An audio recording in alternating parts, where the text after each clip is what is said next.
أما بعد فأعوذ بالله من الشيطان الرجيم بسم الله الرحمن الرحيم أفمن زين له سوء عمله فرآه حسنا فإن الله يضل من يشاء ويهدي من يشاء فلا تذهب نفسك عليهم حسرات إن الله عليم بما يصنعون والله الذي أرسل الريح فتثير سحابا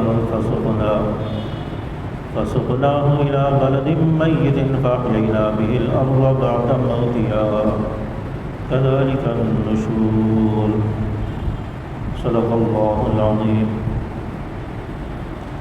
أفمن زين له سوء عمله فرآه حسنا کیا وہ شخص جس کو اس کے برے اعمال کو اچھا کر کے دکھایا جائے فرآہ حسنا اور وہ اس کو اچھا سمجھے فإن اللہ یضل من یشاء ویہدی من یشاء اللہ تعالیٰ جس کو چاہتا ہے گمراہ کر دیتا ہے اور جس کو چاہتا ہے ہدایت دیتا ہے فلا تذهب نفسك علیہم حسرات لہٰذا اے پیغمبر ایسا نہ ہو کہ آپ افسوس کی وجہ سے آپ کی جان جاتی رہے ان اللہ علیم بما یصنعون کہ بے شک اللہ تعالیٰ جانتا ہے جو کچھ یہ کر رہے ہیں واللہ الذی ارسل الریاح فتثیر سحابا اور اللہ تعالیٰ وہ ذات ہے جو ہواؤں کو بھیجتا ہے فتثیر سحابا پھر بادلوں کو وہ ہوائیں اٹھاتی ہیں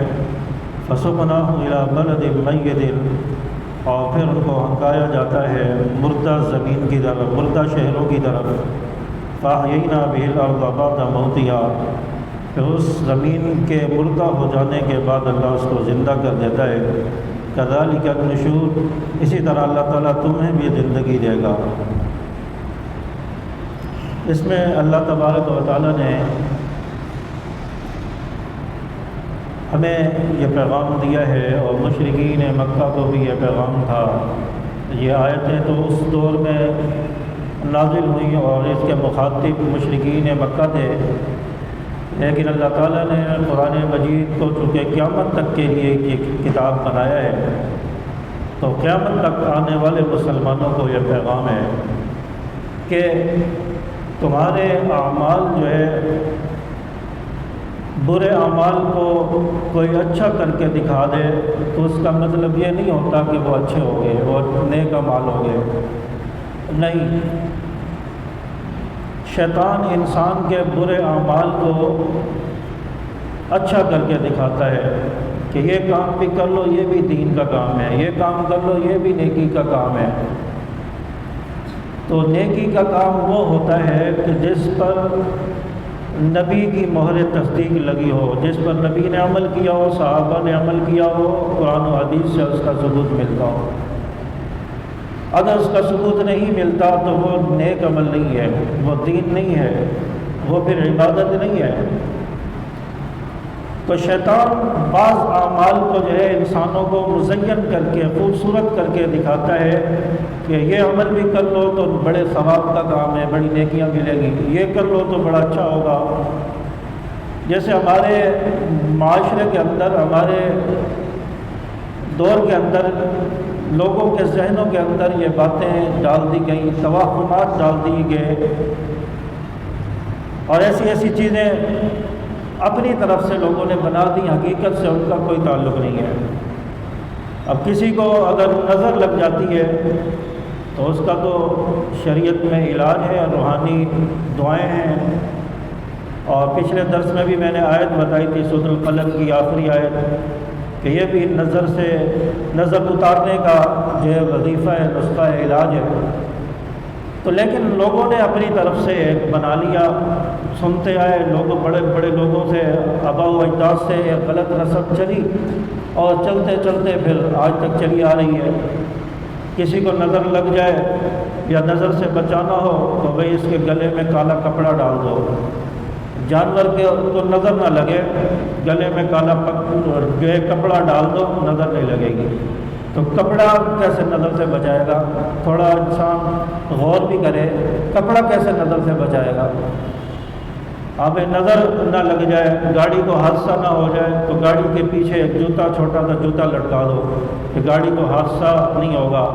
کس نے بتایا ہے کہ جوتا لٹکا دو تو حادثہ نہیں ہوگا، جوتا لٹکا دو تو کچھ نہیں ہوگا؟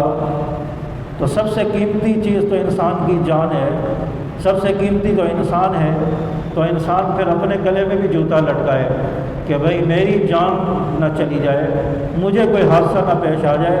تو پھر انسان کو تو اپنے گلے میں بھی جوتا لٹکانا چاہیے یا اپنی جیبوں کے اندر جوتے رکھنے چاہیے کہ یہ جوتا ہمیں جو ہے حادثے سے بچائے گا، موت سے بچائے گا۔ عجیب عجیب باتیں ذہنوں میں ڈال دی گئی اور اس کو پھر ثواب سمجھا جاتا ہے، اور سمجھا جاتا ہے کہ یہ کوئی اچھا کام ہے اور ہم صحیح کام کر رہے ہیں، یہ کوئی نیکی کا کام کر رہے ہیں۔ حالانکہ اسلام کے ساتھ، دین کے ساتھ اس کا کوئی تعلق نہیں ہے، یہ بس توہمات ہیں، بدگمانیاں ہمارے ذہنوں میں ڈال دی، اسلام سے اس کا کوئی تعلق نہیں ہے۔ اور اسی طرح اور بھی بہت ساری چیزیں ہمارے معاشرے میں پھیلی ہوئی ہیں کہ روٹی کا نوالہ گر گیا تو بھئی کچھ ہونے والا ہے، اب رزق کم ہو جائے گا اور یہ ہو جائے گا۔ تو کس نے کہہ دیا کہ روٹی کا نوالہ گر جائے تو یہ ہو جائے گا؟ روٹی کا نوالہ دسترخوان پر گر جائے تو اس کو اٹھا کر کھا لینا، یہ بھی نبی کی سنت ہے۔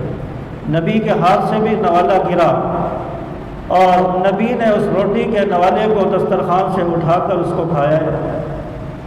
اور ایک صحابی تھے، وہ مشرکین کے پاس گئے، کوئی پیغام لے کر گئے، اور وہاں پر جب دعوت میں کھانے کے لیے بیٹھے تو ان کے ہاتھ سے جو ہے روٹی کا نوالہ گر گیا۔ اب لوگ دیکھ رہے جو ان کے ساتھ تھے کہ جب روٹی کا نوالہ اٹھا کے کھائیں گے یا کیا کریں گے، کیونکہ اس دور میں تو اس کو مایوب سمجھا جاتا تھا کہ کوئی دسترخوان سے روٹی کا جو ٹکڑا ہے یا لقمہ اس کو اٹھا کر کھا لے، مایوب ان لوگوں کی نظر میں سمجھا جاتا تھا۔ لیکن وہ تو نبی کے وفادار تھے، نبی کے ساتھی تھے، نبی کے صحابی تھے۔ انہوں نے کہا کہ کوئی برا مانے تو مانے، میرے سامنے نبی کا طریقہ ہے، میرے سامنے نبی کی سنت ہے۔ اور اسی دسترخوان سے سب کے سامنے انہوں نے روٹی کا ٹکڑا، روٹی کا نوالہ اٹھایا اور اس کو کھا لیا۔ نہ کوئی زمین گری، نہ کوئی آسمان گرا، نہ کوئی عذاب آیا، کچھ بھی نہیں ہوا۔ تو اس لیے روٹی کا ٹکڑا گر جائے تو اس کو اٹھا کے کھا لینا چاہیے۔ اور یہ جو ہمارے ذہنوں میں ڈال دیا روٹی کا نوالہ گر گیا تو کچھ ہونے والا ہے یا رزق کم ہو جائے گا، فلاں ہو جائے گا، یہ بالکل غلط بات ہے، اس کو اپنے ذہن سے انسان کو نکال دینا چاہیے۔ اور اسی طرح ایک اور بات پھیلی ہوئی ہے کہ دیوار کے اوپر کوا آ کر بیٹھ گیا تو بھئی اب کوئی آنے والا ہے، یہ مہمان کے آنے کی خوشخبری دے رہا ہے۔ کیا کوے کو غیب کا علم ہے؟ یا کوا مہمان سے پوچھ کر آیا ہے کہ بھئی اس گھر میں مہمان آنا ہے، میں جا کے خبر دے دوں؟ تو یہ عجیب عجیب قسم کی باتیں جو ہے پھیلی ہوئی ہیں، اور توجہ اور دھیان اور پورا یقین جو ہے ان چیزوں کی طرف ہمارا ہو گیا، اللہ سے یقین ہٹ گیا ہے۔ یہ شیطان نے ہمیں دھوکہ دیا ہوا ہے، شیطان نے ہمیں بہکایا ہوا ہے، گمراہ کیا ہوا ہے۔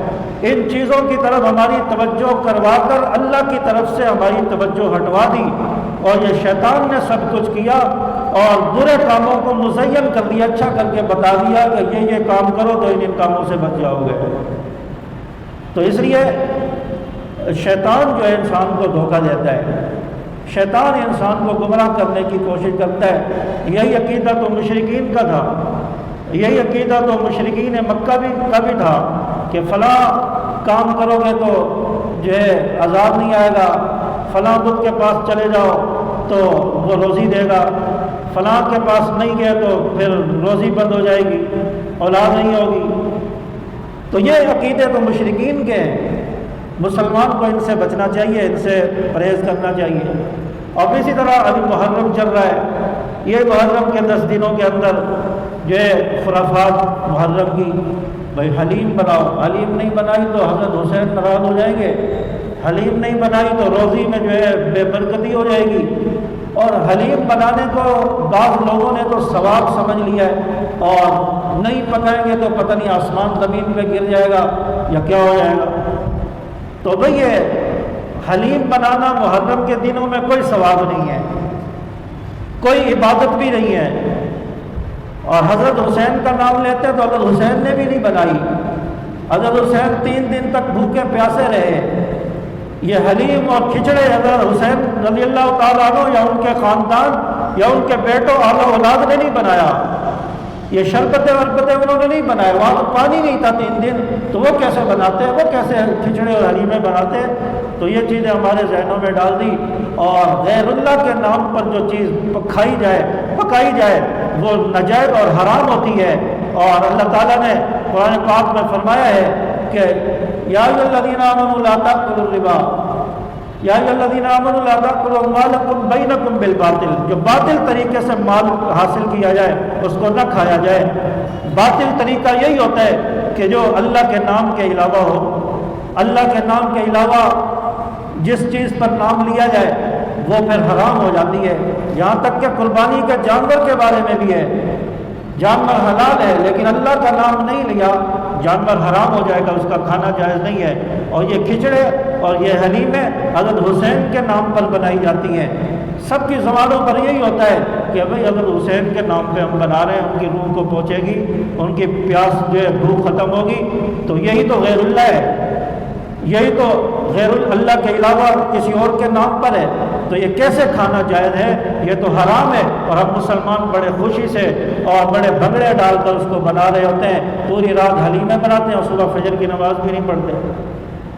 صرف کھانے پینے کے لیے حضرت حسین یاد آ گئے، لیکن جو حضرت حسین نے نمازیں پڑھی، روزے رکھے، وہ کسی کو یاد نہیں رہا. فجر کی نماز بھی کسی کو یاد نہیں رہی. تو بہرحال یہ چیزیں ہمارے ذہنوں میں ڈالی جا رہی ہیں، تو یہ غلط ہے، اس سے انسان کو بچنا چاہیے. فلا تذهب نفسك علیہم السلام. اور فرمایا کہ کہیں آپ صلی اللہ علیہ وسلم کو مخاطب کیا کہ اے پیغمبر کہیں آپ کی جان نہ چلی جائے.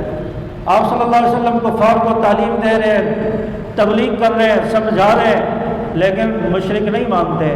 مشرک الٹا آپ کو تانے دیتے ہیں، آپ کو ساحر اور مجنون کہتے ہیں. تو آپ صلی اللہ علیہ وسلم کو تکلیف ہوتی تھی، دلی طور پر آپ کو صدمہ ہوتا تھا. تو آپ صلی اللہ علیہ وسلم بعض مرتبہ اتنے دل برداشتہ ہو جاتے، اتنے پریشان ہو جاتے، تو آپ صلی اللہ علیہ وسلم کو جبرائیل علیہ السلام کو بھیجنا پڑ جاتا. اور یہ آیتیں اللہ تعالیٰ نے اتار کر آپ صلی اللہ علیہ وسلم کو تسلی دی، حوصلہ دیا کہ آپ پریشان نہ ہو، آپ اپنا کام کرتے رہیں. فَإِنَّ اللَّهَ يُضِلُّ مَن يَشَاءُ وَيَهْدِي مَن يَشَاءُ. جس کو اللہ چاہے گا ہدایت دے گا اور جس کو چاہے گا اللہ گمراہ کر دے گا. تو اس لیے آپ صلی اللہ علیہ وسلم نے 23 سال تک محنت کی ہے، کوئی کم عرصہ نہیں ہے. 23 سال تک تبلیغ کرتے رہے، دین کو پہنچاتے رہے. یہ نہیں کہ آج جو بات سمجھائی ہے تو کل اس کا رزلٹ مل جائے، نتیجہ مل جائے. آج تو انسان بڑا جلد باز ہے، ایک دن کوئی کام کر لے اور دوسرے دن انتظار میں بیٹھا ہوتا ہے، راستہ تک رہا ہوتا ہے کہ اس کا نتیجہ اور اس کا پھل ہمیں مل جائے. وہ اتنا آسان نہیں ہوتا. اور لوگ کہتے ہیں کہ راتوں رات ہم کروڑ پتی بن جائیں. آج کوئی انویسٹمنٹ کی ہے، کوئی کام شروع کیا ہے، بس جلد سے جلد جو ہے میں مالدار بن جاؤں، میرا کاروبار چل پڑے. اس کے لیے محنت کرنی پڑتی ہے، انتظار کرنا پڑتا ہے، صبر سے کام لینا پڑتا ہے. تو آپ صلی اللہ علیہ وسلم نے بھی 23 سال تک صبر کر کے محنت کرتے رہے. اس کا نتیجہ نبی کو ملا یا نہیں ملا؟ جس مکہ سے نبی کو نکالا جا رہا تھا وہ مکہ فتح ہوا، نبی فاتح بن کر داخل ہوئے. جس مدینہ کے اندر نبی کا رہنا دشوار ہو گیا، وہ مکہ جو ہے وہ مدینہ جو ہے امن کا شہر بن گیا، وہ نبی کا شہر بن گیا. اللہ نے اس کی قرآن میں قسمیں کھائیں، لا اقسم بہذا البلد وانت حل بہذا البلد. اللہ تعالیٰ نے اس مدینہ کی قسمیں کھائیں. تو ہر چیز کے لیے انتظار ہوتا ہے، صبر ہوتا ہے. اور حدیث پاک میں آتا ہے العجلۃ من الشیطان، جلد بازی جو ہے شیطان کی طرف سے ہوتی ہے. وہ کہتا ہے کہ بس جلدی کرو یہ کام ہو جائے، جلدی سے یہ کام ہو جائے. اور جلد بازی میں کام خراب ہوتا ہے اور انسان نقصان کی طرف چلا جاتا ہے.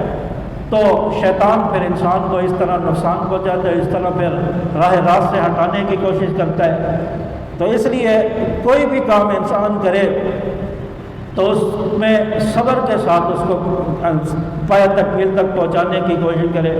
انسان اپنا جو ہے ایک راستہ بسر کر لے، ایک راہ متعین کر لے کہ بھئی میں نے اس مقصد کے لیے کام شروع کرنا ہے اور میری منزل یہ ہے، میں نے یہاں تک پہنچنا ہے، اور اس کے لیے پھر جستجو عزم کر لے، راستے میں جو رکاوٹیں آئیں، جو مشکلات آئیں، عبور کرتا چلا جائے، صبر کے ساتھ لگا رہے، کام کرتا چلا جائے، تو پھر انشاءاللہ اپنی منزل تک ایک نہ ایک دن پہنچ جائے گا، کامیابی ملے گی۔ تو اس لیے ہر کام میں جو ہے انسان کو حوصلہ اور صبر سے کام لینا چاہیے۔ اور اس کے بعد اللہ تعالیٰ نے فرمایا واللہ الذی ارسل الرياح فتثير سحابا فسقناه الى بلد میت فاحیینا بالارض بعد موتها، اور اللہ تعالیٰ ہواؤں کو چلاتا ہے، فتثير سحابا، اور یہ ہوائیں جو ہے پھر بادلوں کو اٹھاتی ہیں، پھر بادلوں کو ہنکا کر ایک شہر سے دوسرے شہر کی طرف لے جایا جاتا ہے جہاں کی زمین مردہ ہو چکی ہوتی ہے، پھر اس مردہ زمین کو اللہ تعالیٰ اس بارش کے ذریعے، ان بادلوں سے جو بارش برستی ہے اس سے اس زمین کو اللہ تعالیٰ زندہ کر دیتا ہے۔ تو یہ بارشیں جو ہو رہی ہیں یہ اللہ تعالیٰ کا نظام ہے، کائنات کا نظام ہے۔ اللہ تعالیٰ نے ایک نظام بنایا ہے، ایک بنجر زمین کو اللہ تعالیٰ سیراب کر دیتا ہے، اس میں جان پیدا ہو جاتی ہے اس بارش کے پانی کے ذریعے، اور اس سے پھر پھل پھول بوٹے کونپلیں، پھر اس سے سبزہ نکلنا شروع ہو جاتا ہے۔ یہ گندم کا دانہ زمین میں جاتا ہے اور اس کے لیے کتنی محنت کرنی پڑتی ہے۔ پہلے وہ جو کسان ہوتا ہے وہ پہلے ہل چلائے گا، زمین کو نرم کرے گا، اس کی صفائی کرے گا، پھر اس کے اندر بیج ڈالا جاتا ہے، دانہ ڈالا جاتا ہے، پھر دانہ ڈالنے کے بعد بھی وہ پھر اس کا جو ہے پہرا دیتا ہے، چوکیداری کرتا ہے کہ کہیں پرندے آ کر اس کو چگ کر چلے نہ جائیں، پرندے نہ دانے کو چگ لیں، اس کا پھر انتظام وہ کرتا ہے، اور پھر اس دانے پر پھر پانی لگتا ہے، اس سے پھر کونپلیں نکلنا شروع ہوتی ہیں، پھر وہ بڑا درخت بن جاتا ہے، اس کے اوپر پھر وہ خوشے لگ جاتے ہیں۔ ایک دانہ ڈالا اور ایک دانے پر ایک پودا نکلا، پودے کے اوپر 7 خوشے لگے، ہر خوشے کے اندر 100 دانے ہیں، یعنی ایک دانے سے 700 دانے اس ایک پودے پر لگ گئے، اور پھر اب یہ پودا تو بن گیا، دانے تو آ گئے، لیکن اب اس کی کٹائی بھی ہونی ہے۔ یہ روٹی کا جو نوالا ہم تک پہنچتا ہے، کبھی غور کیا ہے کتنی مراحل سے گزر کر آتا ہے، اس کے پیچھے کتنی محنت ہوتی ہے، کتنے لوگوں کا کام ہوتا ہے۔ یہی گندم پھر اس کی کٹائی ہوتی ہے، اسی کٹائی کے بعد پھر اس کو جو ہے مشین میں ڈالا جاتا ہے، تھریشر میں ڈالا جاتا ہے، اس سے پھر بھوسا الگ ہوتا ہے، دانہ الگ ہوتا ہے، پھر بھوسے کو جو ہے جانوروں کے استعمال میں ان کا چارہ بنتا ہے، گندم سے پھر اس کو پیس کر اس سے پھر آٹا بنتا ہے، پھر آٹا مارکیٹوں میں آتا ہے، اور یہ جو سارے مراحل سے یہ گندم کا دانہ گزرتا ہے، لاکھوں لوگ اس میں کام کر رہے ہوتے ہیں، سب کی روزی، سب کے رزق کا انتظام اللہ نے کیا ہوتا ہے، پھر وہاں سے یہ ہو کر ہم تک پہنچتا ہے، اور انسان پہ اس کی بے قدری کر رہا ہوتا ہے۔ اس سے پوچھو جس نے جو ہے محنت کر کے اس گندم کے دانے کو نکالا اور ہم تک پہنچایا، اس کو پیسا، اس کا آٹا نکالا، اس سے رزق کی قدر پوچھو۔ اس لیے فرمایا کہ رزق کی قدر کی جائے، رزق کی بے قدری نہ کرو۔ تو اتنے مراحل سے گزر کر یہ آٹا، یہ گندم ہم تک پہنچتی ہے، تو اس لیے اس پر اللہ کا شکر بھی ادا کرنا چاہیے اس رزق پر۔ تو یہ سارا کچھ جو ہوتا ہے یہ بارش کی وجہ سے ہوتا ہے، یہ سارا سبزہ جو نکلتا ہے، یہ میوے پھل، یہ اناج سبزہ، یہ ہر چیز جو ہے بارش کی وجہ سے زمین سے نکلتی ہے، اس کو زمین سیراب ہوتی ہے۔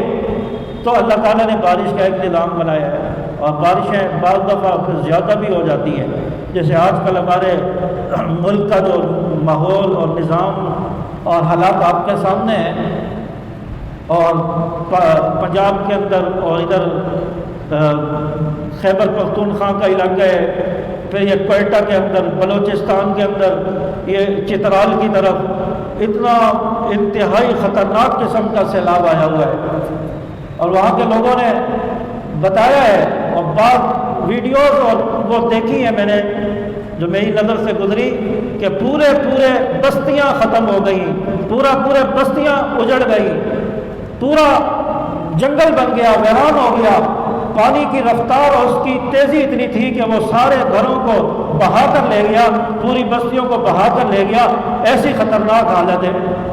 آج صبح مجھے ایک صاحب بتانے لگے کہ ہمارے کوئٹہ کے اندر جو اتنا سیلاب آیا کہ لوگ جو ہے اوپر درختوں پر بیٹھ کر جو ہے اپنی جان بچا کر بیٹھے ہوئے، اونچی اونچی جگہوں پر بیٹھ کر جان بچا رہے ہیں، اور پانی کے اندر کہہ رہا ہے ہمارے 3-4 افراد ہمارے جو علاقے کے خاندان کے جو ہے بہہ گئے، بچے بہہ گئے پانی کے اندر۔ اور یہ اچانک ہو رہا ہے، یعنی اچانک ایسا پانی کا ریلا آتا ہے کہ انسان کو سنبھلنے کا موقع نہیں ملتا۔ تو یہ زمین کے اندر جو فساد پیدا ہو گیا ہے، سمندر کے اندر جو فساد پیدا ہو گیا ہے، یہ انسان کے اعمال کی وجہ سے۔ ظہر الفساد فی البر والبحر بما کسبت ایدی الناس۔ اور میں غور کر رہا تھا کہ یہ کیوں ہوتا ہے، تو مجھے میرے ذہن میں یہ آیت آئی کہ اللہ تعالیٰ نے یہ حالات بھی قرآن پاک میں بیان کر دی ہے کہ یہ زلزلے، یہ سمندر، یہ دریا کیوں پانی میں اگل دیتے ہیں۔